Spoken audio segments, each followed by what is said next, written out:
जय जगन्नाथ। सिद्धार्थ भक्तिर यह गीता रहस्य कार्यक्रम को मु आपण समस्त को स्वागत जनाऊँगी।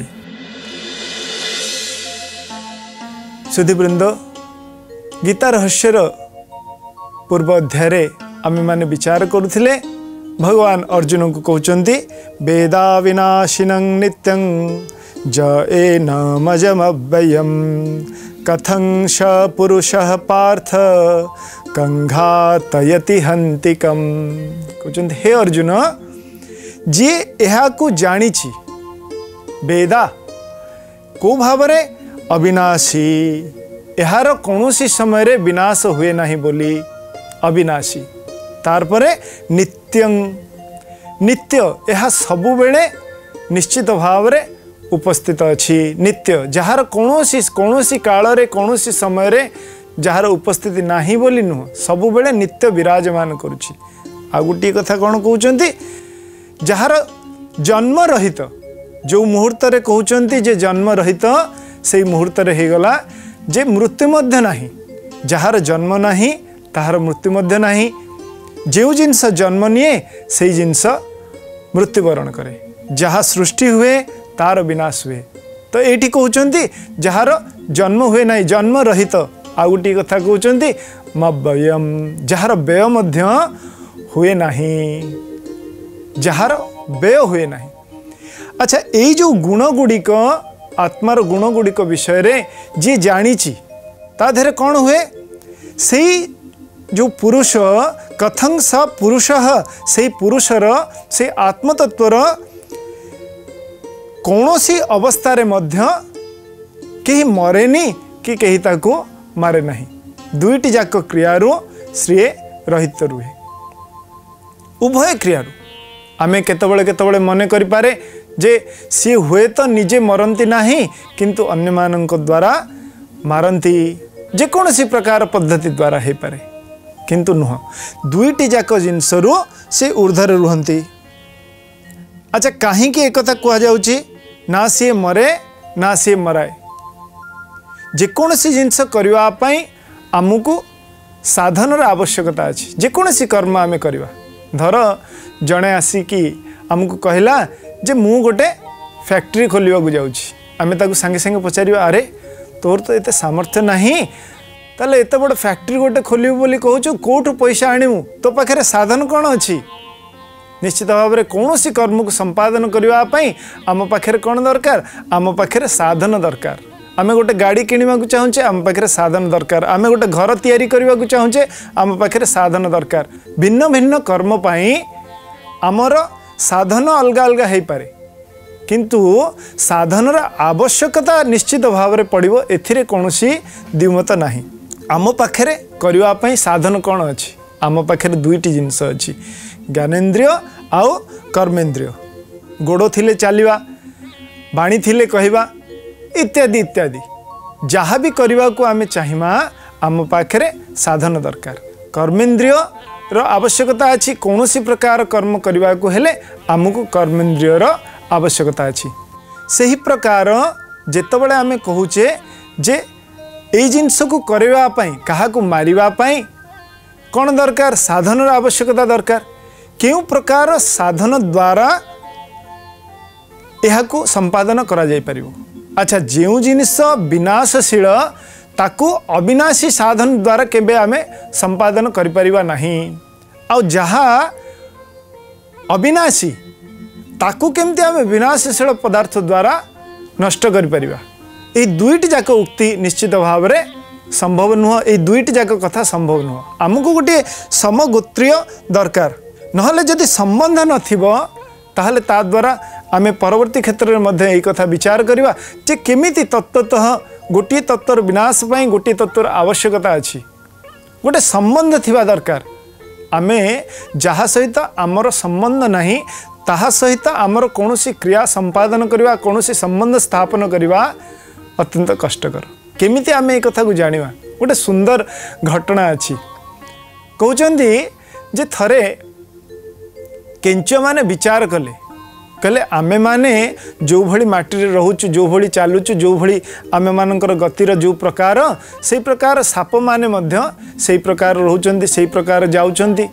आमे माने समजातीय गोटे काम करिया आमे माने तांकु गोटे प्रस्ताव दवा। कौन प्रस्ताव दवा ना आम मानक भितर विवाह संपन्न हबो। जदि जेमती आमे जेहेतु समजातीय तेणुक आम भितर गोटे संबंध स्थापन हबो। एई प्रकार विचार करी से माने साप मानू जाकर निजर प्रस्ताव देले जे आमे माने देख आपण माने जो भली गति करुचंती जो भली आकार रे आमे माने मध्य जाउचु विभिन्न प्रकार सब सामंजस्य देखेबाकू लागिले। तापर प्रस्तावटी जितेबाला साप माने शुणिले से माने मने मने चिंता कले आमे जदि एमानक ऊपर हसिबा जदि आम मना करदेवा ताले सेठी उचित हबो नाही। व्यवहार रे कौन हुए जदि केतबेले अनभिज्ञ निजर अज्ञानता कि प्रकाश करे जदि विज्ञ व्यक्ति होता है आमे माने कौन करूँ साधारणतः देखा जाए सांगे सांगे ताकू तिरस्कार करने को आरंभ करूँ। किंतु व्यवहार मन रखिए जितेबले कौन सी व्यक्ति निजर अज्ञानता को प्रकाश करुच्ची जदि सी जानी संगे संगे आम मानकर कौन सी प्रकार जदि से भली कौन सी उक्ति हम बा आम मानकर व्यवहार से प्रकार हम जहाद्वारा ताकू कष्ट हम ता देहरु आम मान को विरत रहिबार आवश्यकता अच्छी। जदि ए प्रकार कर्म आमे माने करवा जीवन रे आमे कौन करुचे सब बेले सांगे सांगे आमे माने प्रत्युत्तर दबाक जाइकी जदि आमठू किए छोट अछंती बा अनभिज्ञ अछंती तांकू सांगे सांगे कौन करुचे एपरी उत्तर प्रदान करुचे जेमती ताहा तांकर कष्टर कारण हबो। एपरी प्रकार व्यवहार करुचे जहाँ तांकर कष्टर कारण हबो। तो जो माने विज्ञ से माने ए प्रकार आचरण रो निजको दूरे रखंती।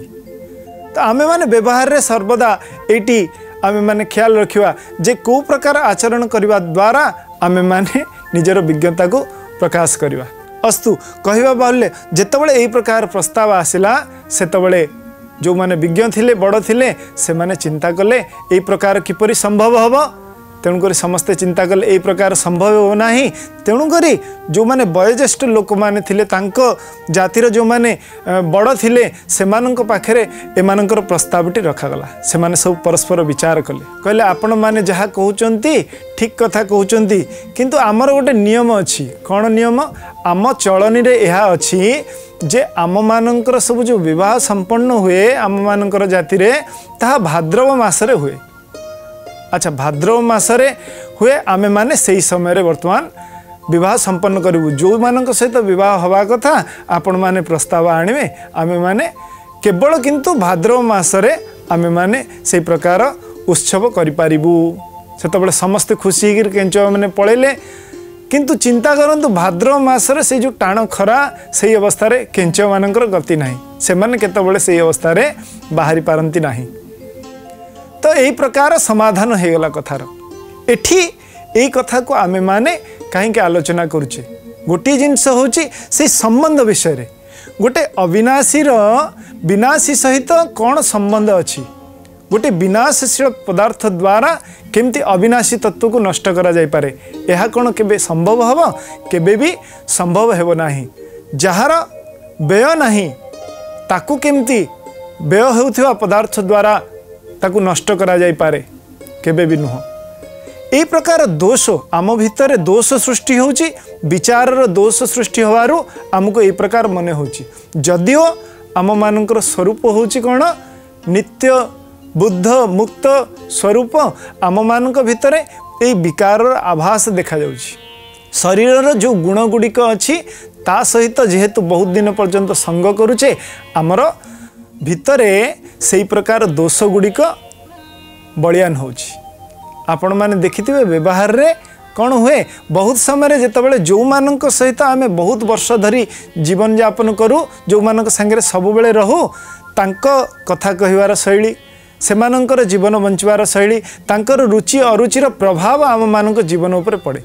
से प्रकार जितेबाला नित्य मुक्त बुद्ध आत्मा ये शरीर संग होची जितेबाला जदिओ सी वास्तवतः असंग किंतु बहुत समय ये शरीर को केंद्र करी जितेबाला संग होची सेतेबाला कौन होची ता भितर ये विकार उत्पन्न होची। शरीर बोली निजको मने करी नउची ताकू जन्म रहित जीए से भावुची जे अरे मु मरीजीवी जे अव्यय से भावुची जे मु सरीजीवी यही प्रकार भावना सृष्टि होची।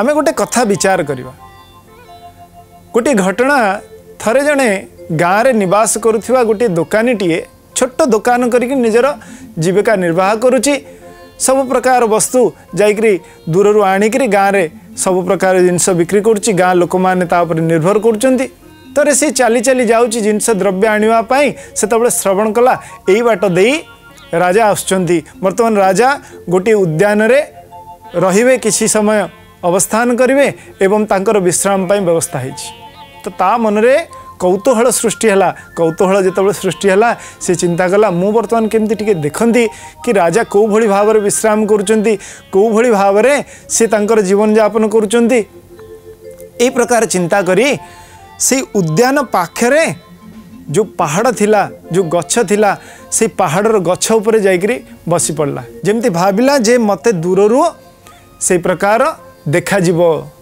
जेतबेले एई भली ता मन रे आसिला से व्यवस्थित भाव में निजको नेकी सेठी रखिला गछ उपरे चढ़ी जाइछि पहाड़ उपरे बसिछि सेठू जो उद्यान रे राजा बसिवे रहिवे विश्राम करिवे ताकू देखा जाउछि सी अपेक्षा कला राजांकर आसवा समय है देखला जितेबाला राजा आसिक पहुँचुंट केमती स्वागत व्यवस्था करा जाइछि अत्यंत सुंदर सबू रूपसी माने राजा को स्वागत करुँच आतेबले राणी सहित आसिक विराजमान करुँच अन्य राणी माने सब सांगे अच्छा से सहित क्रीड़ा करुँच कौतुक करुँच तार आरंभ है नाच गीतर आसर आरंभ है राजांकर मनोरंजन पर सब प्रकार व्यवस्था करा जाइछि से दुकानीटी उपरे गछ उपरे रही सब कुछ को देखुची तो देखु देखु सी एते मजी गला जे सी भाविला जदि मु राजा ही थांती मोर जदि ए प्रकार राणी थांते ताले केते बढ़िया ही थांता मु भी एमती आनंद करंती सबुले नृत्य गीत आ सबुले ए प्रकार आनंद करंती केते साजसज्जा अछि केते सुंदर देखा जाउची सब ए प्रकार भावना नहीं सी तार परे प्रत्यावर्तन कला किंतु मन भितरु से कथा गुड़िक तार आउ दूर हेउना से जो जिनस को देखी से भावना ता भीतर दूर होना ता मन भितर आसिला जे वर्तमान मु केमिति ए भली सुख को समृद्धि को लाभ करी आनंद उत्सव करी ये कथा को भावु भावु भावु भावु जितेबाला आसिक बसी तार दुकान रे बसवार समय होती दुकान रे बसी पड़ी दुकान रे जितेबाला बसी तार पर आसिक ग्राहक आसिक पहुँचती किंतु से भावु भावु भावु भावु एते भावना रे तल्लीन हो जाइछि आउ ताकू किछि सुना जाउनी ग्राहक जनकर आसिकरी ताकू कहउचंदी आज्ञा मते टिके जिनस दियंतु बारंबार कहउचंदी टिके जोर रे कहउचंदी किंतु से भावु भावु एते तन्मय हो जाइछि आउ ताकू कौनसी कथा सुना पड़ुनी सेठी से उपस्थित अछि किंतु उपस्थित रही मध्य अनुपस्थित अछि काहेकि से भावना रे भावित हो जाइछि से तापरे जमती स्वप्न रे आमे देखुचे सी वर्तमान चिंतन कर से अवस्था को पड़े जे मु राजा हो मो पाखे सब राणी माने बसचंती सब सांगरे सब बड़ बड़ योद्धा माने सब मते जगिचंती सामना रे विभिन्न प्रकार उत्सव होची नाच होची गीत होची ए प्रकार अवस्था को सी उपभोग करुची तो यही प्रकार अवस्था जितेबाला अच्छी बारंबार डाकिला परे जितेबाला शुणुनी जोरे डाकिची भीतर तार गृहिणी बाहर को आसचंती देखुचंती जे वर्तमान ग्राहक एमती डाकुचंती किंतु तार आउ होश नहीं तो जोर कर्कश स्वर डाकिबा को लागिले जितेबाला कर्कश स्वर डाकिबा को लागिले तार परे मध्य तार होश आउ फेरुनी से निजर जागा को आउ फेरुना ही तार परे गृहिणी कौन कले गोटे गोईठा मारिले ताकू जेमती गोईठाटी मारिचंती से परे तार कौन है तार स्वाभाविक अवस्था आस्ते आस्ते आसला कहला जे आए कौन हो गला कहबार अर्थ होची सीए जेतेबेले संग करुची से बारंबार जेतेबेले चिंतन करुची ताकू नेकी ता देहरे तल्लीन होउची आ निजर वास्तव अवस्था संपर्क रे तार आउ ज्ञान नाही से विषय रे तार आउ ध्यान नाही जीव जेतेबेले एई प्रकार एई विनाशशील संसार सहित ए शरीर सहित संग करे सेतबेले तार मध्य ए प्रकार अवस्था आसिक पहुँचे जो अवस्था रे से चिंतन करे जे मु विनाशशील मु जन्म होची मरुची मोर व्यय हो जाउची मु सरी जाउची मु नष्ट हो जाउची ए प्रकार ता भितर धारणा आसी जाए जदिओ वास्तविक कथा होची जे आमे सेई सच्चिदानंदंकर अंश तत्त्वमसि आमे सेई किंतु बारंबार जितेबाला संग करुचे ता मध्यरे मग्न हो जाउचे ताकू चिंता करी करी आम मध्यरे से जीव भावर प्राधान्य देखा मिलूँ। दोकानी को प्रथमे जेतबले तार ग्राहकटी पचारुथिला कहूथिला सेतबले मध्य तार होश आसुनी, किंतु जेतबले ताकू तार स्त्री जन को गोईठा मारी आस्ते आस्ते सी पुणी तार होश को आसी, तार वास्तव स्वरूप को आसी। सी जानुची जे हाँ मु दोकानी मुझे बसची, मोर ग्राहक, मोर कर्म वास्तव स्वरूप कौन, मोर कर्म कौन, मोर कर्तव्य कौन। ठीक से ही भली भाव में आम मान को मध्य संसार रे विभिन्न समय रे विभिन्न प्रकार जदि चिंतन करवा आमको से भली परिवेश मिलिबो, आमको से भली अवस्था मिलिबो जे आमको डाकुचंती जे तमे माने जागृत हो जाओ, उत्तिष्ठत जागृत, तमे से अवस्था को प्राप्त हो जाओ। किंतु तापरे मध्य जेतबले आमे से डाक को न शुणु सेतबले बहुत डेरी हो जाए। आउ जीव भाव पुनश्च आमर जो स्वाभाविक ब्रह्म भाव ता देहरे प्रतिष्ठित हवा अत्यंत कष्टकर।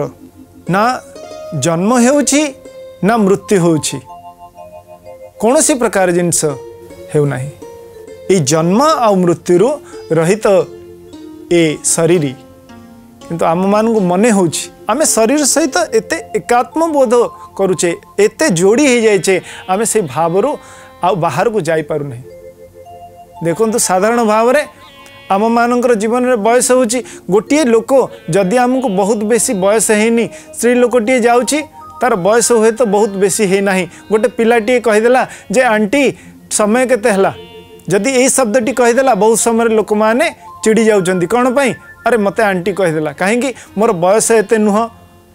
आम मैंने शरीर सहित एते तादात्म्य भाव रखुचे, छोट छोट जिनस को भी ग्रहण करवा आम मान पक्षरे संभव हो नहीं। इस शरीर तादात्म्य जे पर्यंत दूर न होइछि से पर्यंत आमे माने कौनसी प्रकार आनंद और सुख को उपलब्ध हो पारिबा नहीं, कारण ताहा मिछ, ताहा अनित्य, ताहा असत्य, आमे सबू ताकू सत्य बोली मने रखुचे। जड़े महात्मा कहते संसार में बहुत गुड़िए पाप अच्छी, किंतु से सबू पाप गुड़िक जदि एकाठी कर दिया जाए ताहा मध्य संपूर्ण पापर अर्धेकरू भी कम।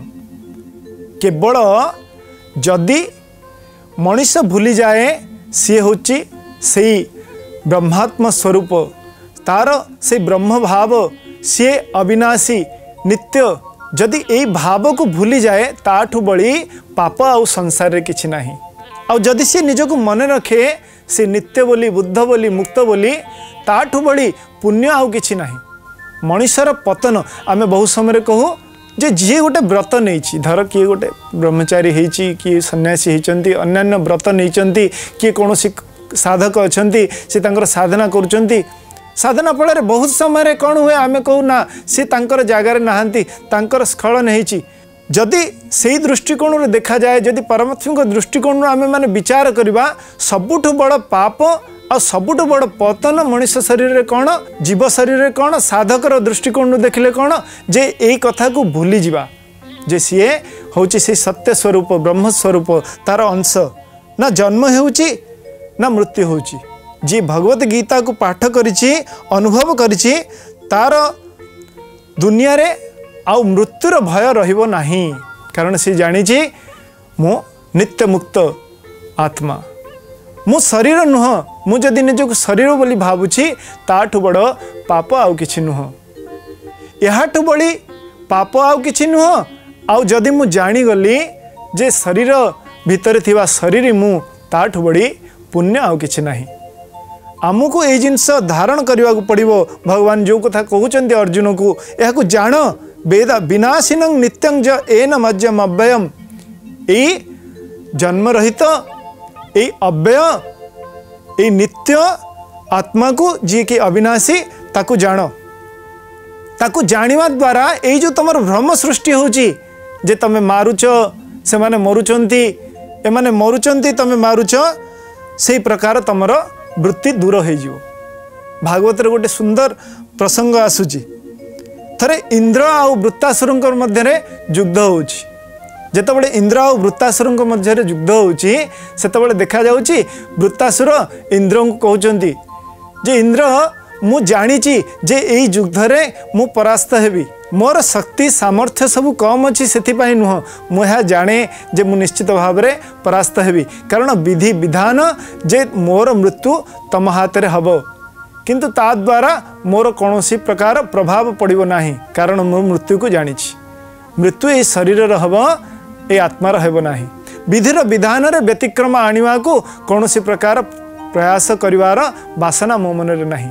अच्छा चिंता करंतु एटी इंद्र और वृत्तासुर भितर युद्ध होउची किंतु वृत्तासुर जी की एही कथा को जानी जाइछंती आउ मृत्यु तांकर निश्चित भाव रे हेबो जानिवा परे मध्य से कौनसी प्रकार युद्धरु निजको विरत करू नाहंती कारण से शरीरर एवं आत्मार अवस्था संपर्क रे अवगत अछंती। एठी किए श्रेष्ठ निश्चित भाव रे इंद्र महान हेले मध्य वृत्तासुरंकर चरित्र एठी श्रेष्ठ बोली मने होउची। आज पई आमे प्रसंग को एठी रखिवा पुणी देखा हबो गीता रहस्यर आ गोटे अध्याय रे। आज पई विदाय नउछि जगतनाथ जगन्नाथंकर चरण कमल रे आपण समस्तंकर सर्वविध कल्याण निमंते प्रार्थना करुछि। जय जगन्नाथ जय जगन्नाथ जय जगन्नाथ।